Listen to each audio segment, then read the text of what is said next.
Assalamualaikum warahmatullahi wabarakatuh.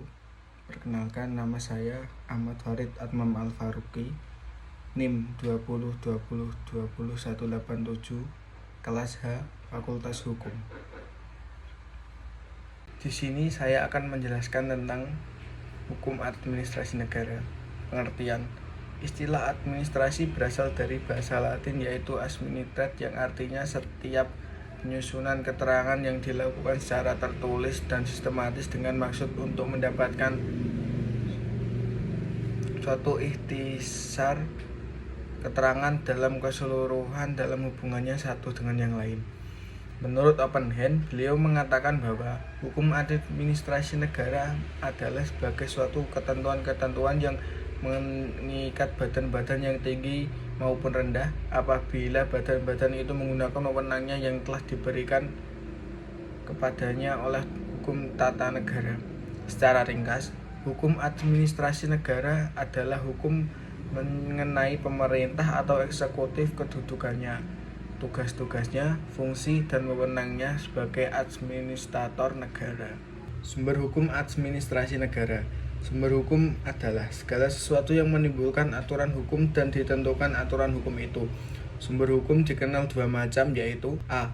Sumber hukum material. Sumber hukum material adalah sumber hukum yang menentukan isi aturan hukum itu, dan untuk menentukan isi hukum itu dipengaruhi oleh banyak faktor. 1. Sejarah, yaitu undang-undang atau peraturan-peraturan masa lalu yang dianggap baik dapat dijadikan bahan untuk membuat undang-undang dan dapat diperlakukan sebagai hukum positif. 2. Faktor sosiologis, yaitu seluruh masyarakat dan lembaga-lembaga yang ada dalam masyarakat. Kegiatan-kegiatan yang terjadi dalam masyarakat dapat dijadikan bahan untuk membuat hukum. 3. Faktor filosofis,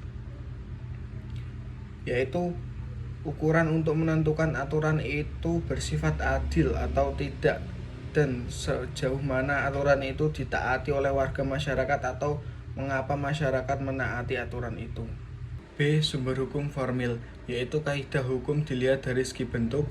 Dengan diberi suatu bentuk melalui suatu proses tertentu, maka kaidah itu akan berlaku umum dan mengikat seluruh warga masyarakat dan ditaati oleh warga masyarakat. 1. Undang-undang. A. Undang-Undang Negara Republik Indonesia tahun 1945. B. Peraturan pemerintah pengganti UU. C. Peraturan pemerintah. D. Peraturan presiden. E. Peraturan daerah. 2. Kebiasaan. Alat administrasi negara dapat mengeluarkan kebijakan-kebijakan untuk menyelesaikan persoalan-persoalan konkret yang terjadi di luar dari undang-undang. Dalam mengeluarkan keputusan-keputusan merupakan praktek administrasi negara dalam rangka kepentingan umum. 3. Jurisprudensi, yaitu keputusan hukum yang sudah mempunyai kekuatan hukum yang tepat dapat menjadi sumber hukum administrasi negara, terutama keputusan hakim peradilan tata usaha negara. 4. Pendapat para ahli.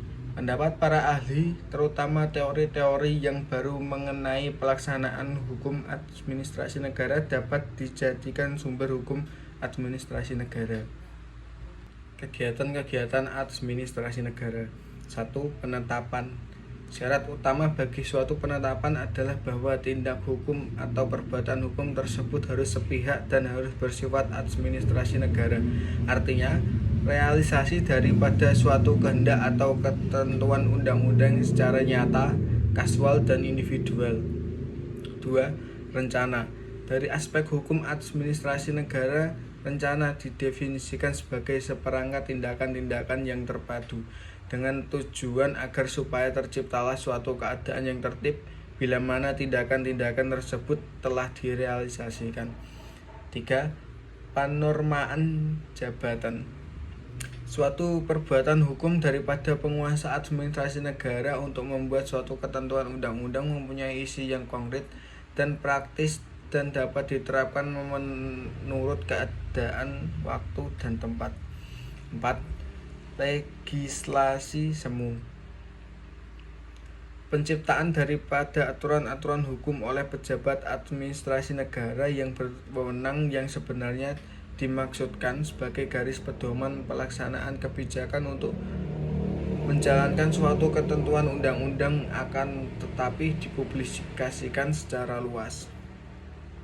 Syarat-syarat pelaksanaan HAN.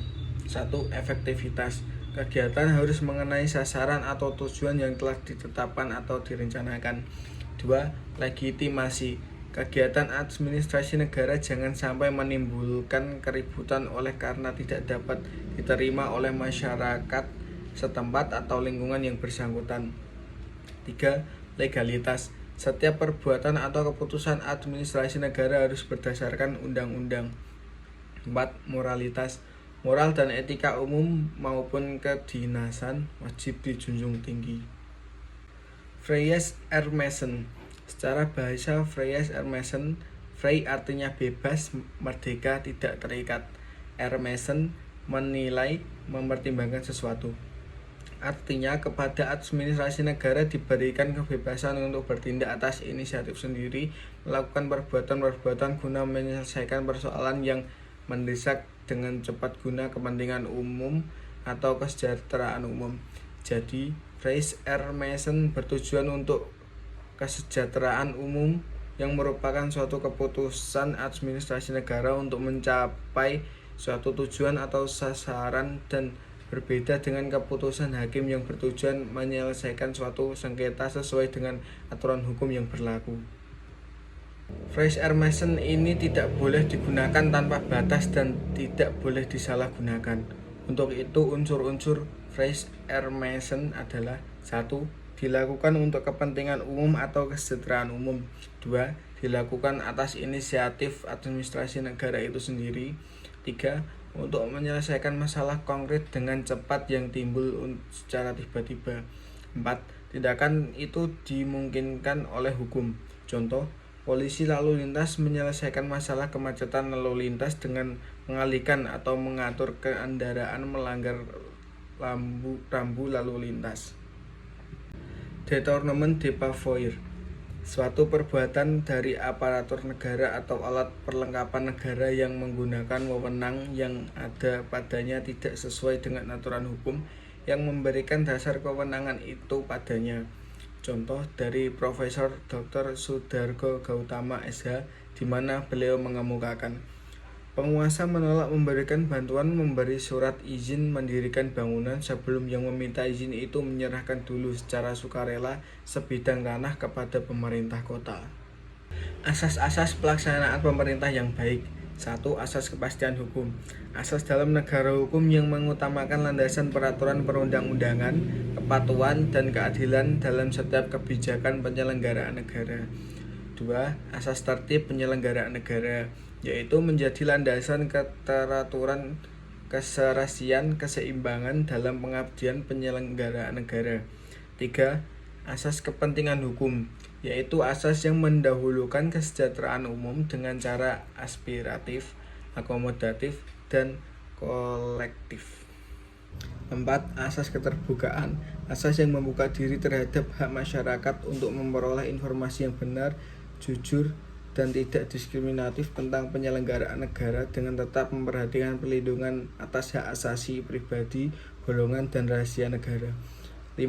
Asas proporsionalitas, asas yang mengutamakan keseimbangan antara hak dan kewajiban penyelenggara negara. 6. Asas profesionalitas, yaitu asas yang mengutamakan keahlian yang berlandaskan kode etik dan ketentuan peraturan perundang-undangan yang berlaku. 7. Asas akuntabilitas, yaitu asas yang menentukan bahwa setiap kegiatan harus hasil akhir dari kegiatan penyelenggaraan negara harus dapat dipertanggungjawabkan kepada masyarakat atau rakyat sebagai pemegang kedaulatan tertinggi negara sesuai dengan ketentuan peraturan perundang-undangan yang berlaku. Sekian yang bisa dapat saya sampaikan. Apabila ada salah kata saya mohon maaf. Wassalamualaikum warahmatullahi wabarakatuh.